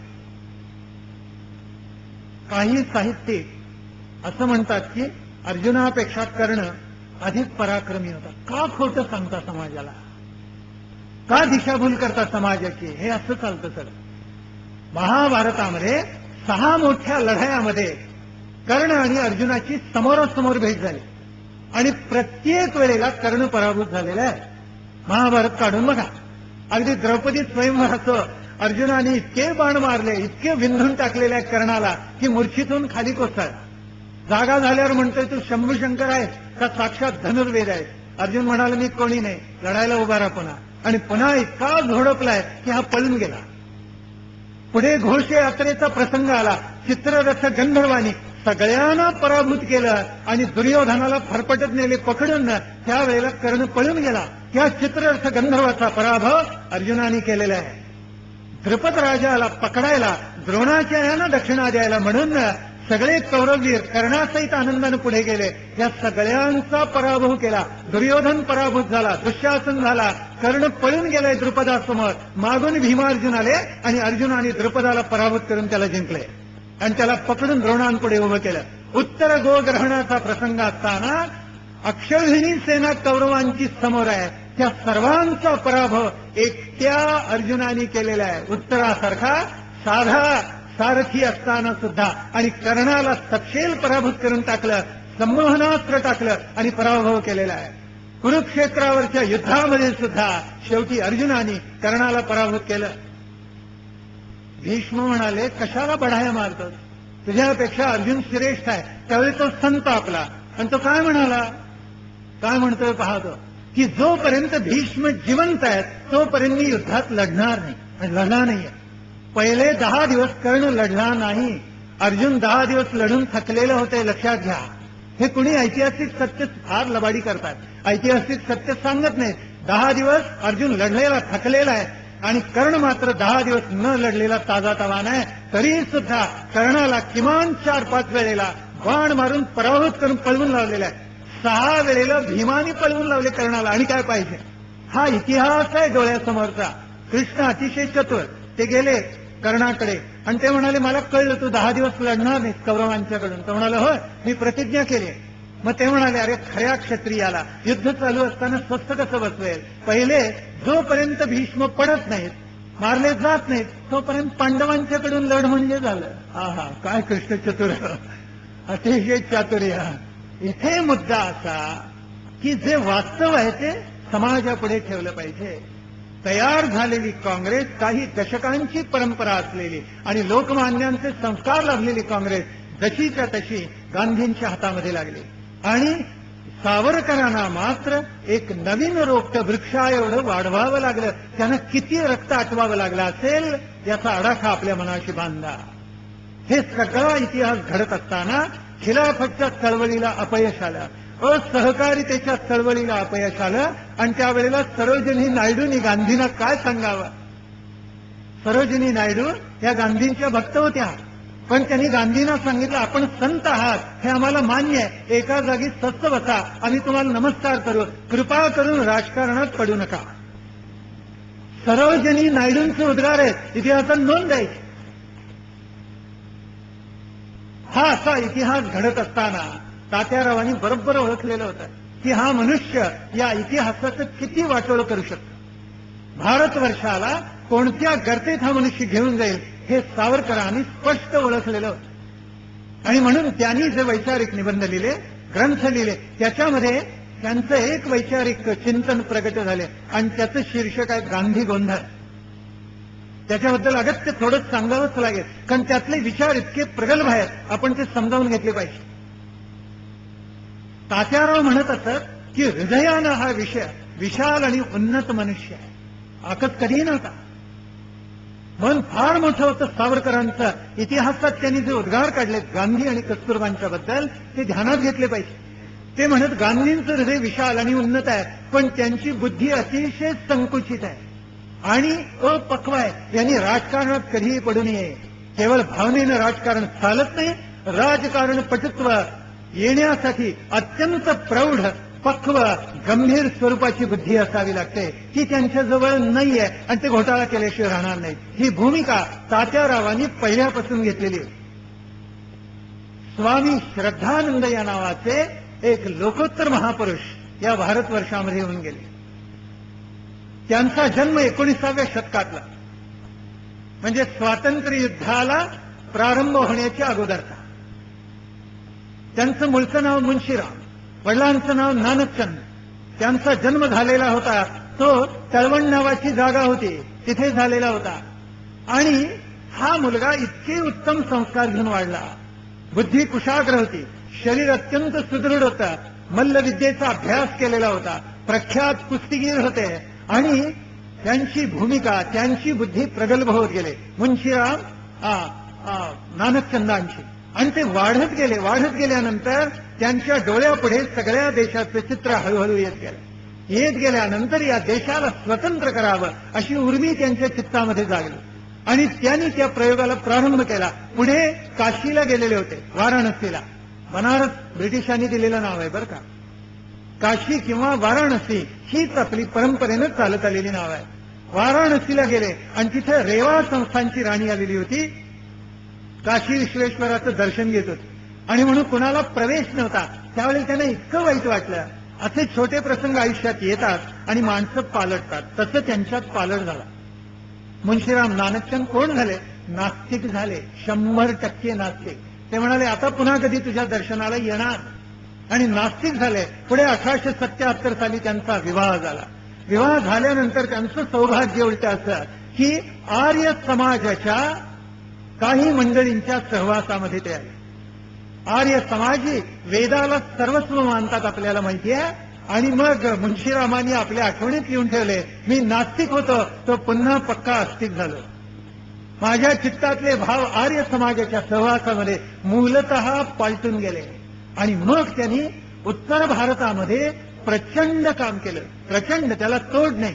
आणि पुढे इसवी सन 1915 मध्ये या मुन्शीराम नानकचंदांनी जर काय केलं, संन्यास घेतला. संन्यास आश्रमामध्ये माणसाचं पहिलं नाव बदलतं आणि दुसरं नाव त्याला धारण करावं लागतं. हे त्यांनी धारण केलं. त्यांचं नाव झालं स्वामी श्रद्धानंद. हा कालखंड 1915ला. पुढे मोपल्याचं बंड झालं 20-21 साली आणि प्रचंड अत्याचार झाले हिंदूंच्यावर. केरळ आणि किनारपट्टीवर महाभयंकर हजारो स्त्रियांवर बलात्कार झाले. किती गुजरिणी ब्राह्मणी भ्रष्ट दिल्या, किती शामुखी जहाजी फाकविल्या, किती एक देशांतरी त्या विकिल्या, किती एक सुंदरा हाल होऊन नेल्या. समर्थ रामदासांनी म्हटले तोच इतिहास पुन्हा घडला. हजारो स्त्रियांच्यावर अत्याचार झाले, हजारो माणसं सक्तीनं बाटवली गेली. आणि त्यावेळेला हा लोकोत्तर महात्मा त्यांनी अलौकिक कार्य केलं. 3-3.5 हजार माणसं पुन्हा एकदा हिंदू धर्मामध्ये त्यांनी घेतली. जळफळाट झाला मुसलमानांचा. आणि हे लोकोत्तर कार्य स्वामी श्रद्धानंदांनी नित्य चालू ठेवलेलं होतं. हे कार्य पुढे गेलं. आणखीन 1926 साल उजाडलं आणि 70 वर्षांचे स्वामी श्रद्धानंद झालेले आता दुबळे झालेले होते. कारण सगळं आयुष्य धारेवर धरलेलं होतं. 50 वर्षाचं काम 5 वर्षात लोकोत्तर महात्मे करतात. तात्यारावांनी तसंच केले तरी त्यांना एवढं दीर्घायुष्य लाभलं. आश्चर्य. इतक्या वर्षाचं काम 2-4-5 वर्षात करणं असामान्य. पण स्वामी श्रद्धानंदांनी केलं. त्यावेळेला काही मुस्लिमांची डोकी फिरली. मलकाना राजपूत जे होते त्यांना सक्तीनं पाठवलेलं होतं. मलकाना राजपूत असं त्यांना नाव पडलेलं होतं. आणि त्यातले अनेक राजपूत बांधव हिंदू करून पुन्हा शुद्ध करून हिंदू धर्मात घेण्याचं श्रेय स्वामी श्रद्धानंदांना होता. स्वामी श्रद्धानंदांनी लोकोत्तर कामगिरी केली आणि त्याचा द्वेष मुसलमानांना वाटला. तेव्हा मुसलमानांनी काय केलं, अब्दुल रशीद या नावाचा गुंडच होता, त्याला त्यांनी आश्रमामध्ये पाठवला. त्यांनी वेश पालटला, गंध लावलं, हिंदूचं सोंग केलं आणि श्रद्धानंदांच्या आश्रमामध्ये आला. इथे कोण कोण राहतात, काय करतात, श्रद्धानंदांना किती संरक्षण आहे हे सगळं त्यांनी पाहिलं. आणि त्याच्या लक्षात आलं की यांच्यावर खुनी हल्ला करता येणं शक्य आहे. 70 वर्षांचे आजारी असलेले, विकलांग असलेले स्वामी श्रद्धानंदांना या अब्दुल रशीदनी त्यांच्यावर एके दिवशी हल्ला केला आणि सूर्याचे असंख्य घाव या पुण्यात्म्यावर, या महात्म्यावर घातले आणि स्वामी श्रद्धानंदांना त्यांनी मारलं. स्वामी श्रद्धानंदांना उत्तर भारतात सगळीकडे महात्मा म्हटलं जातं. लोकांनी त्यांना ती पदवी आपणून प्रदान केलेली होती. स्वामी श्रद्धानंद मारले गेले. संतापाची चिडीचे प्रचंड लाट या भारतवर्षामध्ये निर्माण झाले. सर्वांनी धिक्कार केलाय त्या अब्दुल रशीदचा. एका माणसाने केला नाही. कोण? गांधी. आपला विश्वासच बसणार नाही. पण यंग इंडियामध्ये त्यांनी लिहून ठेवलं, अब्दुल रशीद म्हणजे माझा भाई आहे, भाई अब्दुल रशीद. त्यांनी केलेल्या कृत्याला तुम्ही आम्ही सगळेजण जबाबदार आहोत. पण त्याच्या कृत्यामुळे त्याला स्वर्गात स्थान मिळाल्याशिवाय राहणार नाही, असं यंग इंडियामध्ये महात्मा गांधींनी लिहून ठेवलेलं होतं. आज जरी आपण कोणत्याही प्रकारे विचार केला, आपल्या बुद्धीला कोणाच्या पटेल का? आणि ज्याच्या बुद्धीला पटेल तो एक विकृत तरी असेल, नाहीतर म्हैस मंगळ तरी असेल. ज्या अब्दुल रशीदनं खून केला स्वामी श्रद्धानंदांसारख्या एका पुण्यात्म्याचा, तो अब्दुल रशीद गांधींचा भाई झाला, भाऊ म्हणून त्याला संबोधलेला आहे. इतकी खरडपट्टी केली आहे सावरकरांनी आपल्या लेखनामध्ये या सगळ्या प्रसंगाची आणि घटनेची. त्यात त्यांनी फार सुंदर लिहून ठेवलं. सावरकर एके ठिकाणी म्हणतात की बोल आणि कृती याच्यामध्ये अंतर असतं. श्रद्धानंदाला मारल्यानंतर याला इतका तो शेफारला गांधींचा आणखीन पाठिंबा मिळाल्यामुळे, आणि तो म्हणायला लागला, मी असं महनीय कृत्य केलेलं. अब्दुल रशीद म्हणतोय की मला स्वर्गामध्ये अढळ स्थान मिळणार आहे. आणि फाशीचा दिवस उजाडल्याबरोबर त्याची बोबडी वळली, त्याचे पाय लटलट कापायला लागले, त्याला फेफरे यायला लागलं, त्याला घाम सुटला, त्यानं वेड्याचं सोंग केलं आणि तो म्हणाला, मी काहीच केलं नाहीये, मला सोडा. त्याचं नाटक उघडकीला आलं आणि त्याला फासावर चढवण्यात आलं. तेव्हा त्याला त्यांच्या धर्माचा मोठा कुणीतरी करावा म्हणून हजारो मुसलमान जमा झालेले होते, आणि त्यांनी एखाद्या त्यांच्या सुलतानाचा गौरव करावा आणि मग पुरावं असं नाटक करायला प्रारंभ केला. आणि ज्या वेळेला पोलीस आले आणि आभाळामध्ये बंदुकीचे ज्या वेळेला बार उडले, त्यावेळेला जमलेले सगळे मुसलमान पळून गेले आणि 1.5 दिवस ते प्रेत बेवारशी पडलेलं होतं. बोल आणि कृती याच्यामध्ये काय अंतर असतं आणि त्याला किती दृढनिश्चय लागतं, सावरकरांनी त्याच्यावर बरोबर उजेड टाकलेला होता. आणि म्हटलेलं होतं गांधींना की तुम्हाला हा अब्दुल रशीद भाई झाला आणि स्वर्गात याचं स्थान मिळवलं. ज्यांनी श्रद्धानंदांसारख्या महात्म्याला पुण्यात्म्याला मारलं त्याला फाशी देणं हेच योग्य होतं. दिनांक 9 एप्रिल 1925 यंग इंडियाचा अंक काढून बघा. यंग इंडिया म्हणजे तरुण भारत. तर गांधींनी निर्माण केला. आश्चर्य, इतिहासात तरी किती गमती असतात. तरुण भारतमध्ये त्यांनी काय लिहून ठेवावं?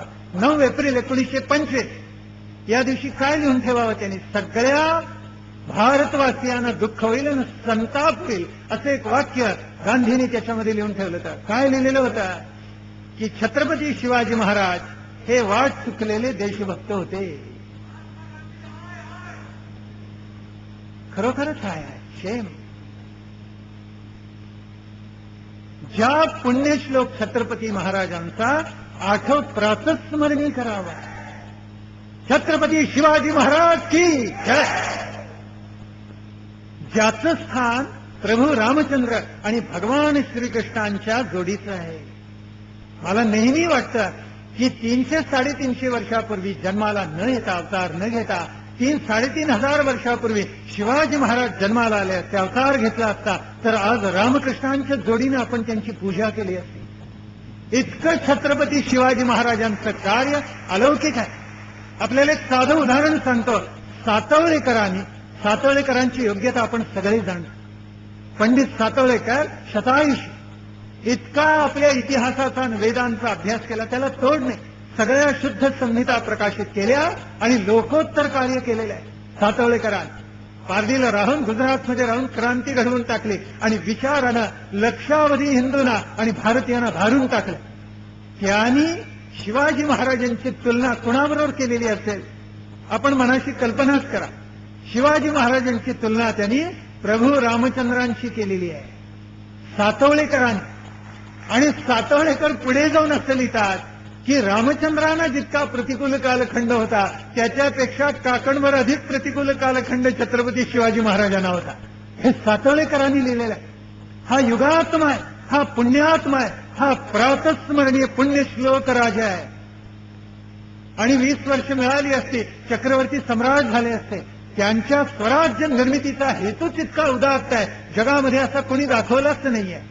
आज कॅक्सनचे विश्व इतिहासाचे 20 खंड काढून बघा.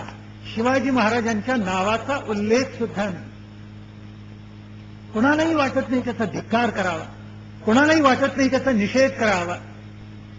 छत्रपती शिवाजी महाराजांचा वर्षातून एकदा आठव आणि त्यांच्या नावाने मोठ्या आवाजामध्ये पोवाडे लावतात. त्यांना कधी वाटत नाही यांचा धिक्कार केला पाहिजे आपण, की जगाच्या इतिहासामध्ये आमच्या प्रातस्मरणीय पुण्यश्लोक राजाचं नाव आलंच पाहिजे.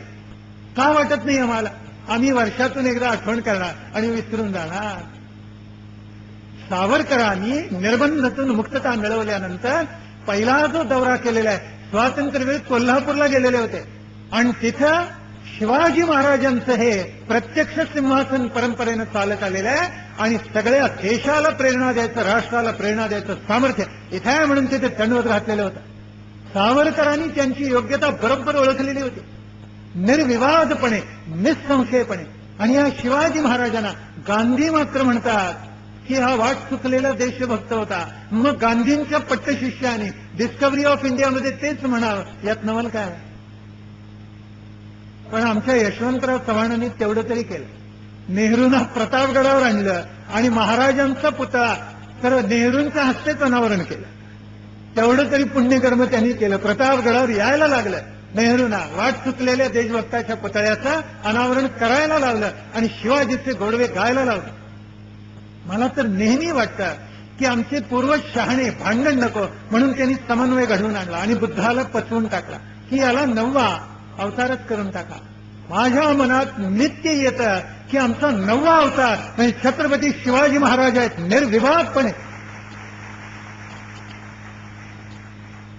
शिवाजी महाराज नसते तर कवी भूषणनी म्हटले ते सर्वार्थाने सत्य झालं असतं. काशी हुकी कला जाती, त्या मंदिराची मस्जिद झाली असती अगर शिवाजी न होते तो सुन्नत होती सबकी. प्रचंड तुडवून काढला देश आणि उत्तर भारताकडून लाट आली. महाराष्ट्रामध्ये शिवाजी महाराजांनी अडवली नसती, सगळा देश ब्रिटिशांच्या अगोदर हिरवाहून गेला. तो नंतर लाल व्हायचा होता दुर्दैवाने. इतकं लोकोत्तर अद्वितीय काम शिवाजी महाराजांनी केले. आणि म्हणून ब्रिटिश इतिहासकार असं म्हणतात, त्यांचं मत ऐकलं तर थक्का होऊन झाला पाहिजे. ब्रिटिश इतिहासकार म्हणतात की शिवाजी राजाच्या चरित्रात असे प्रसंग घडले की इंग्रजी माणसाचा विश्वासच बसत नाही, त्याला एक कादंबरीच वाटते. असे प्रसंग वास्तवात असू शकतील याच्यावर त्यांचा विश्वासच बसत नाही, त्यांना ही कादंबरी वाटते आणि काल्पनिक प्रसंग वाटतात. म्हणून शिवाजी महाराज असत किंवा प्रभू रामचंद्र असत, इतका त्यागाचा उत्तुंग आदर्श एखाद्या लोकोत्तर महात्म्याच्या ठिकाणी असतं, हे परदेशी लोकांना पटत नाही. म्हणून म्हणतात ते महाकाव्य आहे, इतिहास नव्हे. आणि आमचे सुशिक्षित लोक त्याला मान डोलवतात. हा आश्चर्य आहे. महर्षी व्यास वाल्मिकींचा कालखंड कसा आहे की सगळं काव्यातच लिहिलं जात असे, म्हणून ते महाकाव्य जितकं खरं आहे तो महाकाव्यात लिहिला गेलेला इतिहास आहे हे त्याहून खरं आहे. हे आमची माणसं जरा मान्य करायला शिकली पाहिजे. एवढे सावधपणे यायला पाहिजे. हे विचार, आपल्या राष्ट्रीय बांधणीचे विचार तात्याराव पुन्हा पुन्हा मांडत असतात. त्यांनी शिवाजी महाराजांचा गौरव केला. भागलपूरला ज्या वेळेला स्वामी विवेकानंद गेलेले होते त्यावेळेला तिथे त्यांचं छत्रपती शिवाजी महाराजांच्यावर एक मोठं व्याख्यान झालेलं होतं आणि त्यात त्यांनी म्हटलेलं होतं की शिवाजी महाराज म्हणजे राष्ट्रीय विभूतिमत्व आहे.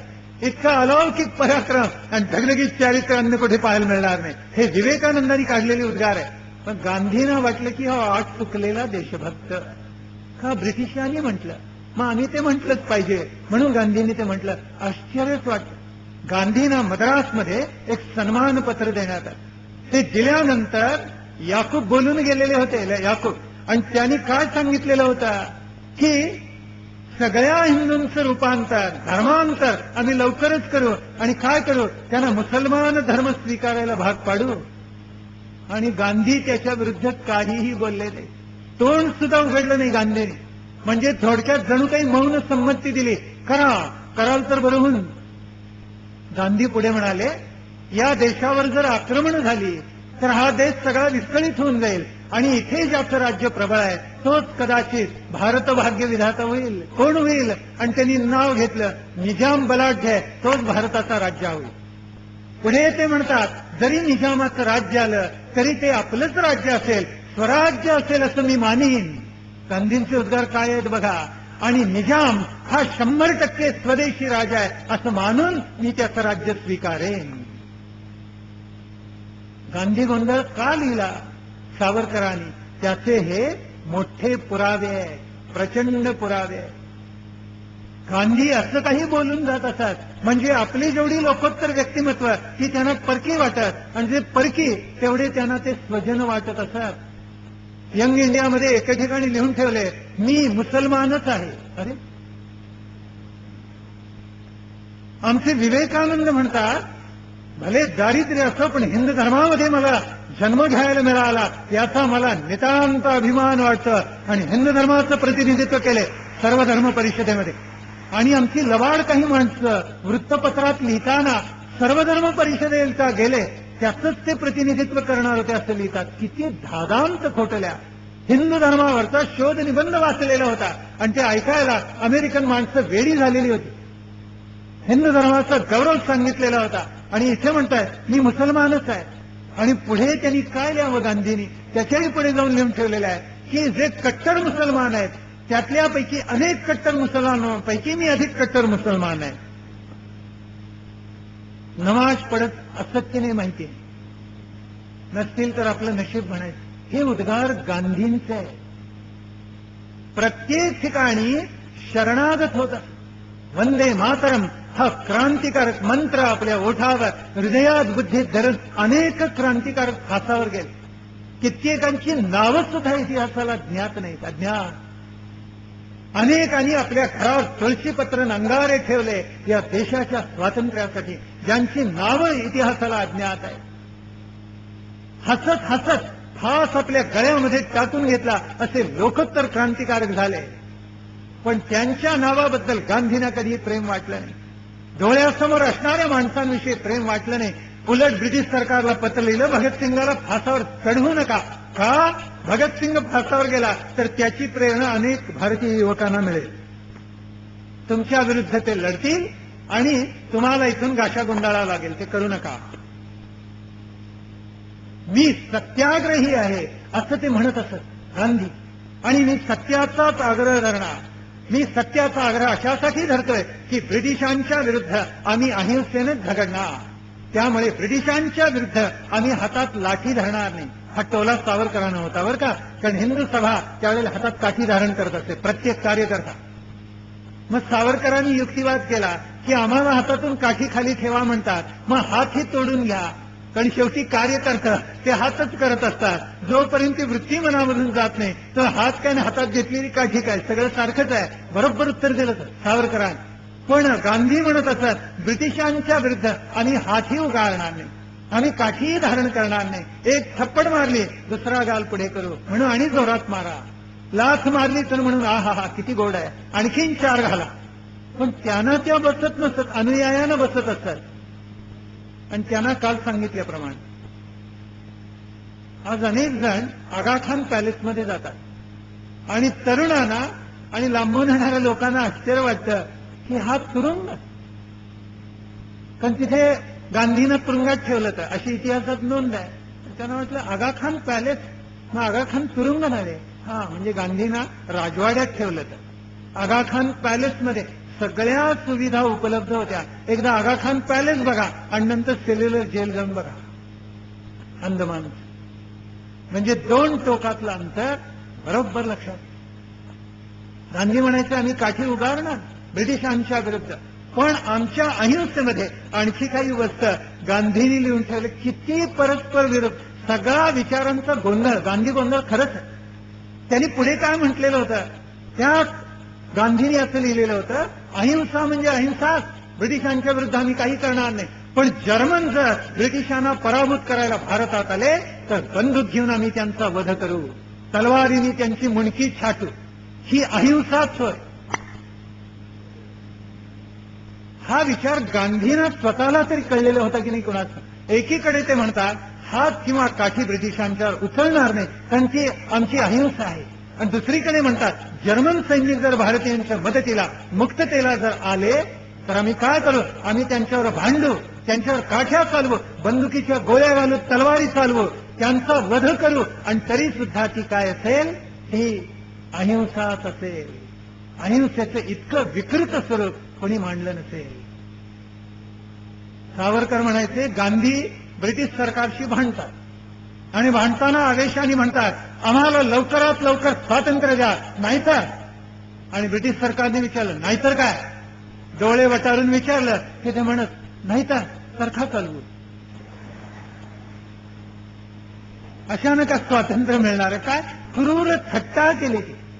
सावरकरांना तरुणपणी जे कळलं, तर गांधींना वार्धक्यात सुद्धा कळलं नाही. रणअधीन स्वातंत्र्य कोणा मिळाले?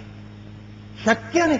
देशाचं स्वातंत्र्य रणाच्या माध्यमातून राहत असतं आणि ते टिकवता येतं. खडगाने राज्य जिंकता येतात, पण बुद्धी आणि खडगाचं मिलन करून, समन्वय करून ते राज्य राखावी लागतात. रणअधीन स्वातंत्र्य कोणा मिळाले? रशिया झुंजलं म्हणून जर्मनीला पराभूत करू शकलं? उगाच नाही काही. लेनिनग्राडचा लढा 900 दिवस चालला होता. 900. आज अन्नाचा कण उरला नाही. उंदीर, मांजर, कुत्रे मिळाले ते पकडून माणसांनी खाल्ले. आपद्धर्म. विश्वामित्राने जशी कुत्र्याची तंगडी खाल्ली ती ना, आपद्धर्म म्हणून प्राणी खाल्ले. काही ठिकाणी इतकं महाभयंकर घडलं, माणसांनी माणसं खाल्ली. 900 दिवस खायला काही उरलंच नाही. पण जर्मन्यांच्या पुढे त्यांनी गुडघे टेकले नाहीत. उद्ध्वस्त झाले जर्मन लोक. शेवटी हिवाळा जवळ आला आणि रशियाने आपलं स्वातंत्र्य बाधित राखलं. रणअधीन स्वातंत्र्य कोणा मिळालं? नाहीतर काय, चरखा चालू. हे काय उत्तर आहे? सावरकरांनी गांधी गोंधळामध्ये लिहून ठेवलेलं आहे. गांधींचं सगळं तत्वज्ञान असं हे पोचत. सुरक्षा छिद्र म्हटलं ना आपण, मराठीत आपण त्याला सेफ्टी वॉल म्हणतो, हो की नाही? तसा राष्ट्रीय सभेच्या माध्यमातून ह्युमनी निर्माण केला आणि ते छिद्र मोठं होत गेले. आपण कल्पना करा की बाकी सगळ्यांना शिक्षा झाली. सावरकर अंदमानात झिजले. टिळकांना मधुमेह प्रचंड झाला. इतका मनस्ताप त्यांना झालेला आहे, मंड आलेला. 60 वर्ष काढावी लागली. क्रांतिकारक तर फासावर गेले. अनेक जण झिजले. ब्रह्मगिरी बुवांसारखे 15 वर्ष अंदमानात राहिले. अशी एकही शिक्षा गांधींना का बरं होणे? गांधींना कधी ब्रह्मदेशात पाठवलं नाही? गांधींना कधी रशियाकडच्या भागात पाठवलं नाही? गांधींना कधी ब्रिटिशांच्या लांब वसाहती तिकडे पाठवलं नाही? कारण ब्रिटिशांना गांधी हवेच होते मुळामध्ये. हे सुरक्षा छिद्र होतं की पुन्हा क्रांतीचं खडग इथे निर्माण होऊ नये म्हणून. सुरक्षा छिद्र कोणतं? गांधी. अहिंसेच्या मार्गानं वाटेल तो त्यांना प्रयोग करू दे. खुशाल आनंदानं कधी यांना आपण स्वातंत्र्य देणार नाही. दुसरं महायुद्ध झालं नसतं तर आपल्याला 1947 साली स्वातंत्र्य मिळालं नसतं. इतिहासाचं लखलखित पुरावा आहे त्याला.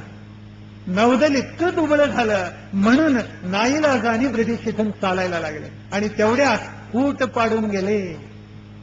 1906 साली मुस्लिम लीगची निर्मिती झाली आणि सावरकर वर्षानुवर्ष टाहो फोडून सांगत होते की ही विषवेल आहे आणि भारताच्या स्वातंत्र्याला गळ्याला फास लावल्याशिवाय राहणार नाही.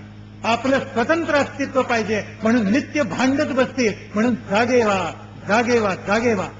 पुन्हा पुन्हा सांगतायत, आग्रहाने सांगतायत. कॅप्टन नील नावाचा एक पापात्मा ब्रिटिश सरकारने इथे पाठवला होता. पुढे त्याचा पुतळा 4.5 लाख निरपराध माणसं त्यांनी मारली स्वातंत्र्य समरानंतर. पण आमच्याच लोकांनी मानाखाली घालून ब्रिटिश निष्ठाने त्याचा पुतळा उभा केला. कुणीतरी स्वातंत्र्य सैनिकांनी घाव घालून त्याच्या घोड्याचा पाय तोडला. तोडल्याबरोबर सर्वाधिक दुःख कुणाला झालं? गांधींना. अनाकलनीय त्यांची प्रत्येक कृती. कॅप्टन नील जो आमच्या लोकांवर अत्याचार करतो, स्वातंत्र्य सैनिकांचे गळे कापतो, माना चिरतो, दुसऱ्या स्वातंत्र्य सैनिकाला जमिनीवरचं रक्त चाटायला लावतो, ते इतका दुष्टात्मा, इतका नरराक्षस त्याच्या पुतळ्याच्या घोड्याचा पाय तोडला. गांधी म्हटले, मला हे अमान्य, मी उपवास करतो.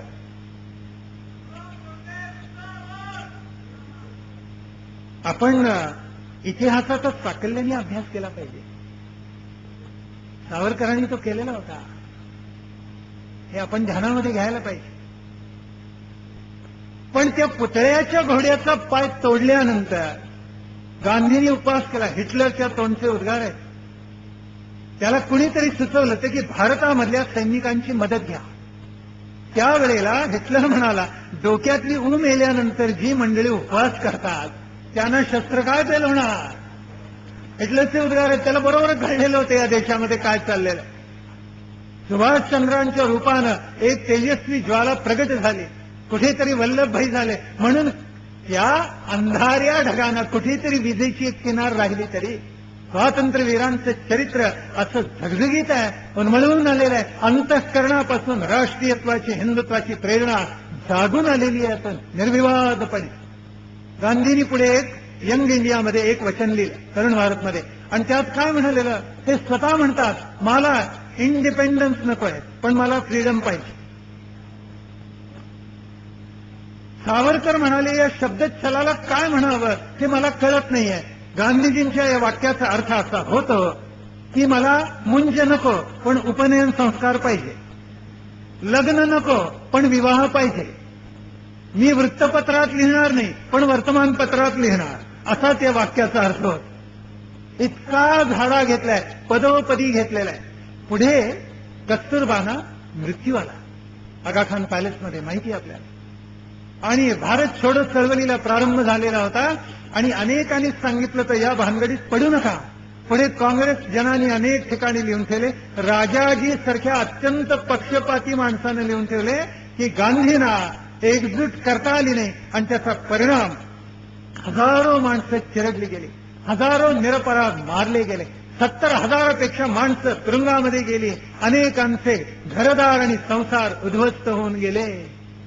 संघटन नाहीये, छोडो भारत म्हणणं वेगळं आणि तसं संघटन बांधून मग पुढे पाऊल टाकणं वेगळं. पण त्याबद्दल कस्तुरबा मृत्यू पावले. कस्तुरबा मृत्यू पावल्यानंतर त्या साध्वीबद्दल, पतिव्रतेबद्दल सावरकरांनी गांधींना पत्र लिहिलं. इतकं उदात्त पत्र आहे, इतकं सुंदर पत्र आहे की कस्तुरबांचा इतका लोकोत्तर गौरव त्यांनी त्याच्यामध्ये केलाय की त्या साध्वीला, पतिव्रतेला वंदन केले सावरकरांनी. पुढे काँग्रेस जनांच्या मनामध्ये एक बूट निघाला आणि ते म्हणाले की कस्तुरबा निधी गोळा करा. त्या झिजल्या आहेत आणि राष्ट्रासाठी त्यांनी खूप केलेला आहे, त्याला सावरकरांनी विरोध केला. आणि ते म्हणाले, असा केवळ कस्तुरबा गांधींच्या नावाने जर निधी गोळा केला तर टिळक फंडाचं काँग्रेस जनांनी काय केलं तेवढं आठवा. एका पक्षाने असा निधी गोळा करू नये, केला तर सर्व पक्षीयांनी गोळा करावा आणि सर्व पक्षीयांचे प्रतिनिधी त्याच्यामध्ये असणं अगत्याचं आहे. पुढे ते म्हणाले, हा तुम्हाला खरंच निधी गोळा करायचा असेल, असंख्य क्रांतिकारक मृत्यू पावले, फासावर गेले, झिजले, पिचले, मेले, या सगळ्यांच्या पत्नींचा गौरव करण्यासाठी करा. येसूबाईंनी अशा पिचल्या, झिजल्या, त्यांच्यासाठी निधी गोळा करा. ज्यांनी ज्यांनी म्हणून राष्ट्राच्या लढाईमध्ये उडी घेतली त्या विधवा पत्नींचा सन्मान करण्यासाठी कान्हेरेंसारखे लोकोत्तर जे होऊन गेले, चाफेकरांसारखे अशांच्या ज्या विधवा पत्नी, त्यांच्यासाठी निधी गोळा करा. म्हणजे क्रांतिकारकांच्या पत्नींसाठी निधी गोळा करा, केवळ कस्तुरबांसाठी करू नका. त्यावेळेला काँग्रेस जनांचा भयंकर जळफळाट झाला. वास्तविक सावरकरांनी योग्यच सांगितलं. किती जणींनी काय काय सोसलं असेल, आपल्या मनाशी कल्पना करा. 60 रुपयात यमुनाबाईंनी रत्नागिरीला प्रपंच कसा चालवला असेल, घरी दररोज किती उडबस माणसांची होत असेल आणि त्यात किती पैसे खर्च होतील, आपण मनाशी एक अटकळ बांधा. सावरकरांना दिवसभर भेटायला माणसं येत असतात. 60 रुपयामध्ये त्या माऊलींनी प्रपंच चालवला. यमुनाबाई अत्यंत श्रद्ध होत्या, पूर्ण अस्तित्व भाव होता, देवावर अपरंपार श्रद्धा होती, सण व्रत वैकल्य मनापासून करत असत. अशी ती माऊली होती. 60 रुपयात कसा प्रपंच केला असेल. यशोदाबाईंनी तर कशा गेल्या असतील, किती सोसलं असेल त्या माऊलीने. नवरा जीर कायम तुरुंगामध्ये नेसत्या वस्त्रानिशी घराबाहेर काढलेलं होतं आणि असं असताना त्या माऊलीने आलेल्या प्रसंगाला धीरोदात्तपणे तोंड दिलं. सावरकर म्हणाले, निधी जर गोळा करायचा असेल, अशा ज्या विधवा किचलेल्या, झिजलेल्या आहेत, क्रांतिकारकांच्या पत्नी, त्या सगळ्यांसाठी करा. गांधींचा वैचारिक गोष्टीमध्ये त्यांनी पूर्ण पराभव करून टाकला आणि सांगितलं, गांधींच्या विचारांना अजिबात आलिंगन देऊ नका. जिना हे पाकिस्तान मागितल्याशिवाय राहणार नाहीत, हे काहो फोडून, आक्रोश करून सावरकरांनी पुन्हा सांगितलं. पुढे परदेशचे प्रतिनिधी आले आणि त्याच्यामध्ये क्रिप्सही आलेला होता. पुढे लुई फिशरनी सावरकरांना प्रश्न विचारलेले होते. काही काँग्रेस जनांनी सावरकरांच्या पुढे प्रश्न निर्माण केलेले होते. काही जणांनी हिंदू महासभेमध्ये, राजाजी सारख्या लबाडांनी हिंदू महासभेमध्ये फूट पाडायचाही प्रयत्न केलेला होता. पण सावरकरांचं भाग्य असं की डॉक्टर श्यामाप्रसाद मुखर्जींच्या सारखे अत्यंत उत्साही तरुण, अत्यंत प्रचंड राष्ट्रभक्त हे त्यांना येऊन मिळालेले होते. आणि त्यांच्या प्रयत्नातून मुंजेंसारखे, अणींसारखे जे सावरकरांच्या मागे होते, वयोवृद्ध तपवृद्ध होते, त्यातून हिंदू महासभेचा वृक्ष हा डबरत होता आणि पुन्हा पुन्हा मोठा होत गेलेला होता. आता अस्तनिकल्या निखाऱ्यानंही त्यांना तोंड द्यावं लागत होतं आणि प्रत्यक्ष साल करून आलेल्या लोकांना निरुत्तर करून वैचारिक भावनेतून त्यांच्याशी झुंजावं लागत होतं. तसं त्यांना क्रिप्स सारख्या आलेल्या लोकांशी झुंजावं लागले. लुई फिशरला निरुत्तर करावं लागलेलं आहे.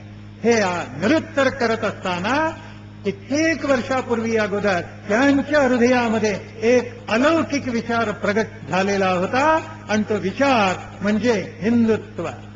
त्या हिंदुत्वाच्या माध्यमातून हिंदुत्व हेच राष्ट्रीयत्व हा सिद्धांत मांडून त्यांनी अनेकांना पराभूत केलं. गांधींना तर पराभूत केलंच वैचारिकदृष्ट्या, पण परदेशामधून आलेल्या अनेक आक्रमकांना विचारांनी पराभूत केलं आणि हिंदू महासभेमध्ये असलेल्या राष्ट्रभक्तांना त्या विचारांनी भारून टाकलं. पण त्यांची हिंदुत्वाची संकल्पना कशी होती? हिंदुत्व म्हणजेच राष्ट्रीयत्व कसं होतं?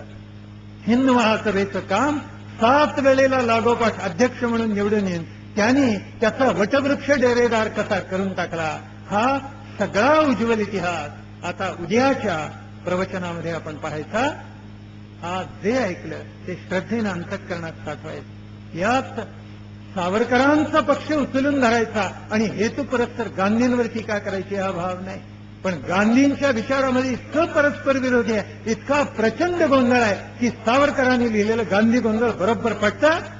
ताराचंदांनी जे लिहून ठेवलेलं आहे 2 खंडामध्ये भारतीय इतिहासाचं दिग्दर्शन करणारं किंवा अन्य लोकांनी या सगळ्याचा साकल्याने अभ्यास केला तरी आपल्या लक्षात येईल की गांधींच्या विचाराने भारताचं सत्व, भारताची अस्मिता, भारताचा आत्मगौरव कधीही परिपुष्ट केला नाही. उलट त्याचं खंडन करायचं राष्ट्रविघातक कार्य त्यांनी केलं.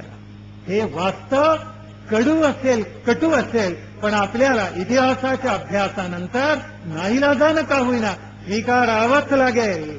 हा सिद्धांत इतिहासाचा काळ्या दगडावरची रेघ आहे. हे विचारामध्ये धारण करूया. वंदे मातरम गाऊया पूर्ण आणि मग आज इथे काही काल विरमू. स्वातंत्र्यवीर सावरकर की जय. भारत माता की वंदे मातरम.